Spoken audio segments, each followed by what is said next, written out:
প্রতিটা বাসার থেকে যে এক একটা ফ্যামিলিকে বুটস দিয়ে লাথি দিতে দিতে বেয়নেট দিয়ে খোঁচাতে খোঁচাতে বন্দুকের বাজ দিয়ে মারতে মারতে যে তাদেরকে কোয়ার্টার গার্ডে নিয়ে যাওয়া হয়েছে সেই খবর তো আপনারা কখনো প্রচার করেন না।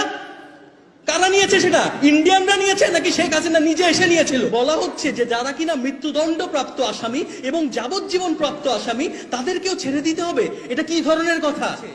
বারে বারে বলা হচ্ছে যে একটা ন্যারেটিভের কথা যে শুধুমাত্র শেখ হাসিনা আর ইন্ডিয়াই বুঝে এটা করিয়েছে। আমরা বিচারের দাবি করব না আজকে, কারণ আমরা চাইবো যে জনগণ এবং মিডিয়া এই জিনিসটা নিজেরা বিচার করুক যে আসলে তারা কাদেরকে নিরপরাধ বলছে, কি করে হয় তারা নিরপরাধ। তারা স্বতঃস্ফূর্তভাবে অংশগ্রহণ করেছিল। আমরা দেখছি বৈষম্য বিরোধী ছাত্র আন্দোলন, তারা হয়তোবা ওই সময় অত্যন্ত ছোট ছিল, কিন্তু তারা এই জিনিসটাকে কোথায় ঘুরিয়ে নিয়ে যাচ্ছে, তারা খুনিদের সাথে কিভাবে করে দাঁড়ায়।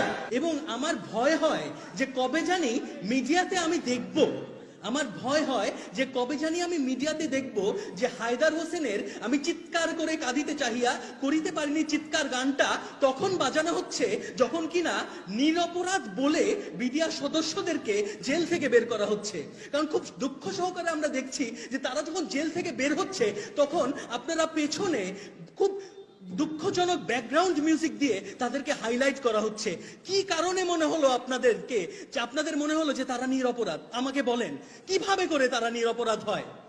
এতগুলো মানুষ, আপনারা বলতে পারেন এতগুলো মানুষ কি খুন করেছে? না, এতগুলো মানুষ খুন করেনি। তবে একটা মানুষ ছাড়া, একমাত্র সুবিদার মেজর নুরুল ইসলাম ছাড়া একটা মানুষ তারা প্রতিবাদ করেনি। অস্ত্র সবাই তারা লুট করেছে, তারা ফায়ার করেছে, এবং সেগুলো তো আসলে আপনারা মিডিয়ারাই কভার করেছিলেন। হঠাৎ করে কি হলো আপনাদের? এটা তো এভিডেন্ট। এবং তারা এখন যারা কিনা এই মুহূর্তে জেলে আছে তারা তো কোনোভাবেই ইনোসেন্ট না। এবং এই যে ঢালাও ভাবে বলা হচ্ছে যে যারা কিনা মৃত্যুদণ্ড প্রাপ্ত আসামি এবং যাবজ্জীবন প্রাপ্ত আসামি তাদেরকেও ছেড়ে দিতে হবে, এটা কি ধরনের কথা? আমরা যারা শহীদ পরিবার আছি আমাদের সাক্ষী নিয়ে যারা কিনা বেঁচে আসা আর্মি অফিসার রয়েছে তাদের সাক্ষী নিয়েই তো আসলে তাদেরকে ইমপ্রেজেন্ট করা হয়েছে। এখন তাদেরকে আপনি ছেড়ে দেবেন? এটা কি করে সম্ভব? তাদের যে বর্বরতা সেটা কি আপনারা আগে ধারণ করেননি? আপনারাই তো ধারণ করেছিলেন। এবং এই কারণে আজকের প্রেস কনফারেন্সটা একটু ডিফারেন্ট। আজকের প্রেস কনফারেন্সটা হচ্ছে শুধুমাত্র সেই দিন বিডিআর সদস্য দ্বারা কি পরিমাণে নির্যাতন করা হয়েছে, কি পরিমাণে নিপীড়নের শিকার হয়েছে অফিসার এবং তাদের পরিবারবর্গ, তারা কি বর্বরতার পরিচয় দিয়েছে সেই জিনিসটা আপনাদেরকে শোনানো হবে। আমরা কোনো দাবি করব না আজকে, আমরা বিচারেরও দাবি করব না আজকে, কারণ আমরা চাইবো যে জনগণ এবং মিডিয়া এই জিনিসটা নিজেরা বিচার করুক যে আসলে তারা কাদেরকে নিরপরাধ বলছে, কি করে হয় তারা নিরপরাধ। একটা মানুষ যদি কিনা তারা বন্দুক ধরে তাহলেই সেটা মিউটিনি, তাহলেই সেটা বিদ্রোহ।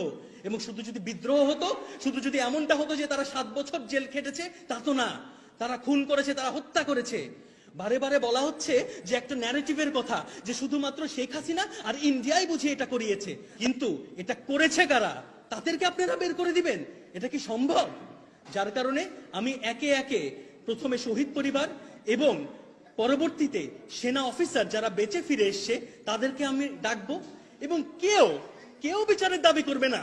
আপনাদের সেই জাজমেন্ট যে আপনারা বিচারের দাবি করবেন কিনা, আপনারা বিচার চাইবেন কিনা, তারা শুধু বলবে যে সেদিন আসলে তাদের সাথে কি হয়েছিল। শুধুমাত্র শোনেন, ন্যারেটিভ চেঞ্জ করা এটা কোনো মুখের কথা না।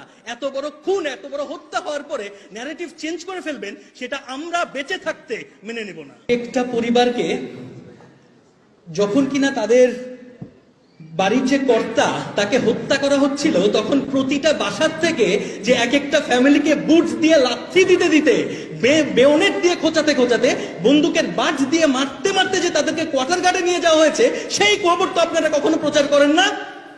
কারা নিয়েছে সেটা? ইন্ডিয়ানরা নিয়েছে নাকি শেখ হাসিনা নিজে এসে নিয়েছিল? আমরা কখনো রাজনৈতিক স্টেটমেন্ট দেই না, এবং অবশ্যই এটা দেওয়ার কোনো প্রয়োজনও হয় না। খুব কষ্ট লাগে, কারণ আমাদের ছাত্ররা যাদের পাশে আমরা ছিলাম, আমি একজন শিক্ষক নর্থ বিশ্ববিদ্যালয়ের, ওইখানকার ছাত্রদেরকে বলে দেখেন ওদের পাশে আমি ছিলাম।